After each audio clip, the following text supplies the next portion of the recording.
مرګ سود ناول قدرمن اوریدونکو سلامونه احترامات مې ومنئ. مرګ سود ناول پنځمې برخه د موضوع عباسین صدیقي هرکلی کوم. هیله لرم چې تر پایه راسره واورئ. دا هم په دې فکر نه و کړی چې ما سم کار کړی او که ناسم، او قاسم ته مې باید څه ویلي وای. هېڅ نه پوهېدم. ماښام تیاره وه چې له لرې مې د ښار رنګارنګ څراغونه ولیدل. موټر مې یوې غاړې ته ودراوه، ومې کتل چې څه پکې دي. 2 موبایلونه وو، خو دا چې لاک وو په درد مې نه خوړل. د شراب بوتل چې نیمایي څښل شوي وو او یو کوټی سګرټ. د سګرټ مې یو بل کړ. د موټر کلي مې په خپل ټول زور سره وغورځوله او په پښو ښار ته روان شوم. تشویش لا هم راسره و، خو له قاسم سره مې هماغه وخت چې له موټر نه یې جسدونه وغورځول اړیکه کړې وای، نو اوس به مې فکر دومره ناارامه نه و. 100 فکرونه مې سر کې ګرځېدل او شیبه په شیبه راته د پښیمانۍ احساس پیدا کېده. دا ښه وه چې تر دې دمه نه وم وژل شوی، خو په دې لار نور مخ ته تګ کې خامخا وژل کېدم. یو ځل مې زړه کې تېر شو چې د قاسم له کور نه خپلې پیسې او جامې راواخلم. شپه خپل کور ته یوسم، سبا پل ته نږدې د خپلې مشرې ترور کور ته لاړ شم او له دې ټولو ستړو او غمونو چې شیبه په شیبه زیاتېږي ځان خلاص کړم. خو چې بېرته مې ورور راسترګو ته شو او د قاسم راسته او له هغه سره کړې ژمنه، دا ناځواني مې وجدان ونه منله. د ورور د غچ اخیستو قسم مې باید پوره کړی وای، او دا غچ د څو کسانو په وژلو نه اخیستل کېده. د قاسم کور ته ورسېدم. ما ویل کېدای شي هغه له ما مخکې راغلی وي، خو تیاره او خاموشۍ وه. پوه شوم چې نه ده راغلی. څنګه مې چې د ګروپ بټن ووهله، نو په همغه ډول چې زموږ کور کې د شپې له قاسم سره مخ شوی وم، یو ځل بیا ورسره مخ شوم. ستړی مه شئ، تا سره داسې مخ کېدل مې هېڅ ښه نه راځي. د چوکۍ راجګ شوم. ډېر کارونه د ضرورت لپاره کوم. بې له څه ویلو کوټې ته روان شوم چې هغه راغږ کړ، راځه کښېنه. ما ورمخ کړ. د خبرو هېڅ حوصله نه لرم. زما خبرې خوند ورنه کړ. باید دومره پوه شم چې ته له څه سره مخ شوې او زما موټر دې چېرته ودراوه. ورتاو شوم. هغه په هنر کې د شپنې پېښې جسدونه وو. سیند ته یې وغورځول. 2 کسه وو، دواړه مې ووژل، او په خواشینۍ سره چې ستا موټر د پېښې ځای کې پاتې شو او زه د هغوی موټر کې ښار ته راغلم.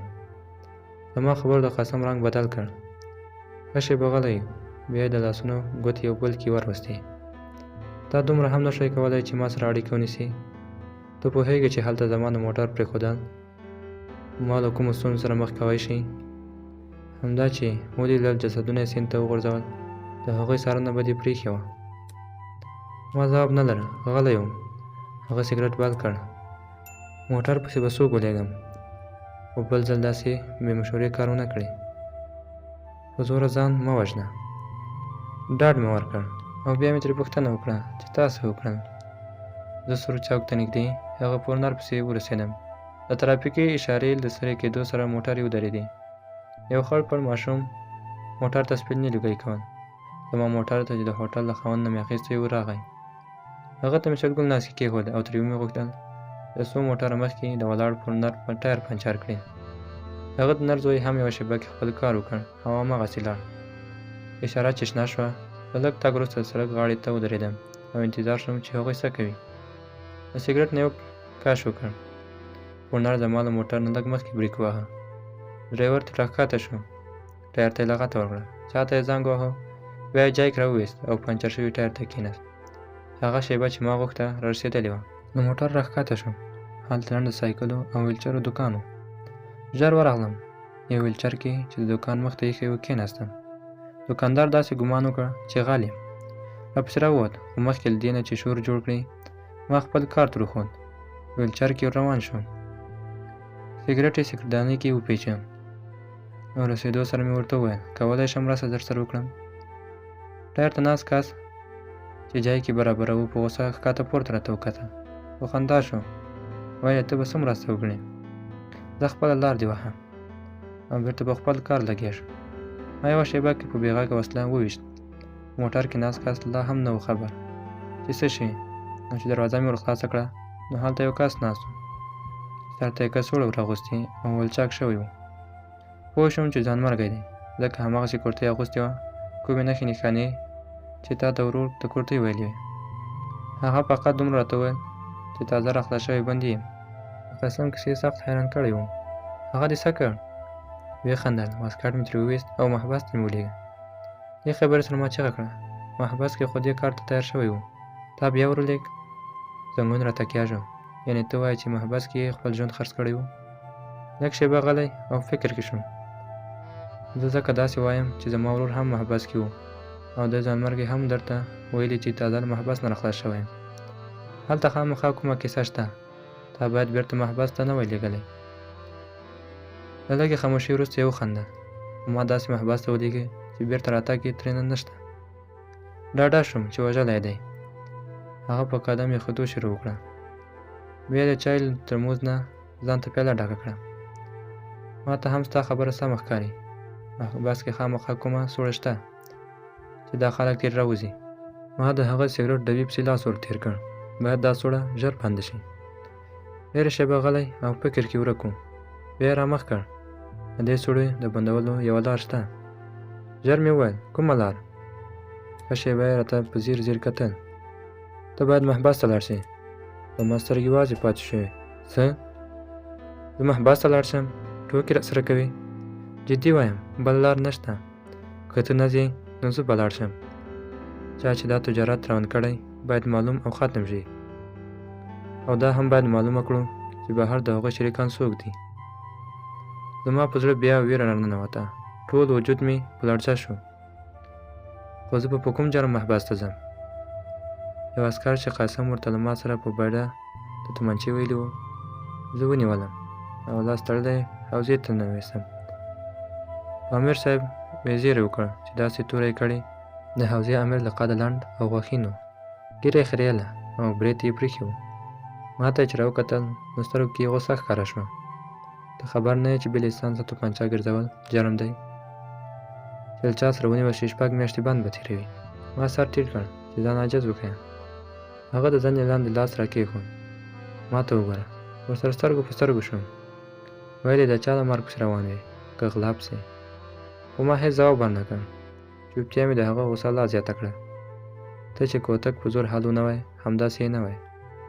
بیا یې عسکر ته وویل چې نظارتخانې ته یې وسپاري. بهر عسکر پوه کړم که امیر صاحب ته 100 زره افغانۍ ورکړم نو خوشې کېږم. ما ورته وویل چې یوه افغانۍ هم راسره نشته او نه یې ورته پیدا کولی شم. 2 پولیس رینجر کې کېنولم او نظارتخانې ته یې وسپارلم. هلته له داسې پوښتنو سره مخ شوم چې ما یې تصور هم نه و کړی او قسم هم راته نه و ویلي چې هلته به له څه سره مخ کېږم. څارنوال بیا همدا ویل چې 100 کس دې وژلي. دا ځل د چا وژلو پسې روان وي؟ دا تومانچه دې له کومه کړې؟ او ما هر ځل همدا ځواب ورکوم چې د پلار مې ده او د هغه له مرګه وروسته ما ته پاتې شوه. د مجبوري مې خرڅولو ته روانه کړې وه. ونیول شوم. د څو ورځو تحقیقاتو وروسته محکمې د ناقانونه تومانچې ګرځولو په جرم د 3 میاشتو بند سزا راواوروله او مرکزي محبس ته یې ولېږلم. ماښام د تیارې خورېدو سره محبس ته ورسېدم. هلته له یوه دنګ عسکر رانه د نوم او جرم پوښتنه وکړه. ما ورته هماغه کیسه وکړه چې نظارتخانه کې، څارنوال او محکمې کې مې کړې وه. عسکر هېواد نومېده. ږیره او برېت یې ماشین کړي وو. لوړه پزه، طلایي سترګې او زیړ ویښتې یو اړخ ته اړولي وو. د محبس انګړ کې څو ځایه اوږده بلاکونه جوړ شوي وو. د 5م بلاک تیاره دهلیز ته ننوتو. چت کې زیړ ګروپان لګېدلي وو او په اول ځل ورننوتو. که چا شاوخوا نه شوه لیدلی. د دهلیز دواړو خواوو ته یو بل پسې اوسپنیزه بند دروازې وې او د هرې کوټې راوتې شور په دهلیز کې انګازې کولې. د دهلیز نیمای ته چې ورسېدو عسکر د ښي اړخ 240مې کوټې ته ودرېد. زه ډاډه شوم چې 3 میاشتې به مې همدا ځای وي او هغه بېرته راشاته شوم. دې خلکو سره به د وخت تېرول سخت وي. راځه یو بلې کوټې کې ځای شته، ښه خلک دي. د دهلیز اخر کې یو تن پخوانی بندي او باشي زموږ هرکلی وکړ او یوه شېبه وروسته زه په 24مه کوټه کې وم. د وړې کوټې د غاړو دیوالونو ته 2 چته اوسپنیزه کټونه پراته وو. په یو کې 2 کسه په کومه لوبه لګیا وو. لوبه یې پرېښوده او ما ته ښکته پورته په کتو شول. 3م کس چې پاس کټ کې پروت و سګرټ یې څکول او چت ته په لیدو و. لنډ یې مخ راواړاو. د ناستو دواړو په عمر پوخ چې پکول یې پر سر کړی و. 1 ږیره کې یې سپین ویښته له تورو زیات و. راجېګ شو. ستړی مه شې ځوانه. وحشي زه ورپېژندم. دا کامران دی، ستاسو نوی ملګری. غځېدلي کس کش کړی لوګی راوویست. بس ته نور تر خلاص اوسه. موږ خپله سره یو بل پېژنو. راپورته شوي کس له لاس ونیولم. سترګو کې مهرباني وه. ټولو کې مشر همدا و. زه دلته کښېنه، اولې ورځې هر ځای کې سخت دي وراره. د ناست ملګري په خندا شو. عمر به یې د ما لږ زیات و. وچ کلک په خندا کې مې ګډوډ او زیړ غاښونه ولیدل. شیرین ماما رښتیا وایي، ستړی مه شې. زما د ورور نوم هم کامران دی او زما عمران. بیا یې کټ کې پروت ته لاس ونیو. دا طارق دی، د ښار مشهور غل. د دې خبرې سره یې بیا وخنده. ما پروت کس ته سترګې واړولې. هماغسې چت ته په کتو کې ورک و، لکه بیخي چې نه د مال راتګ خبر وي او نه د عمران دا خندا اوري. کېناستم. شیرین ماما یو خیرن پلاستیک ګیلاس کې اوبه راکړې. اوس ښه چې دمه دې جوړه شي. ما لا ګیلاس خولې ته نه ووړی. طارق نوم یې راښکته شو. د څېرې په ټولو کې خطرناک ښکارېده. ځوانه په څه شی راوستی یې؟ اوبه مې وڅښلې چې هر څوک مې ګوري همدا پوښتنه کوي. ما هېڅ جرم نه ده کړی. عمران نوم یې راته برګ برګ وکتل. نو چې جرم دې نه ده کړی، دلته تبلیغ ته راغلی؟ ټول په خندا شول. د پلار تومانچه جوړه کړې کیسه مې دلته هم وچلېده. شیرین ماما خفه شو. ډاډ یې راکړ چې 3 میاشتې به د سترګو رپ کې تېرې شي. طارق پرې رغږ کړ. شیرین ماما هر څه ژر مه منه. شیرین ماما زما ننګه شروع کړه. ته یو ځل دې څېرې ته وګوره. سم سړی د خبرو هم معلومیږي او له څېرې نه هم. طارق ته مې ورمخ کړ. که جرم مې کړی وای ښکاره مې وایه. د جرم نه انکار خو بل جرم وي. شیرین ماما مسکی شو. آفرین، دغسې تکړه شه. طارق خپله 4 کسان وژلي. د یو چا په بېګنایي هم باور نه کېږي. ما چې د 4 کسان د وژلو خبره واورېده، طارق نه مې ویره زیاته شوه. باید ډېر په احتیاط مې ورسره خبرې کړې وې. مرګ په سود ناول قدرمنو اورېدونکو، دا وه د ناول 5مه برخه. تر بلې برخې په لوی څښتن تعالی سپارم. ښاد او آباد اوسئ.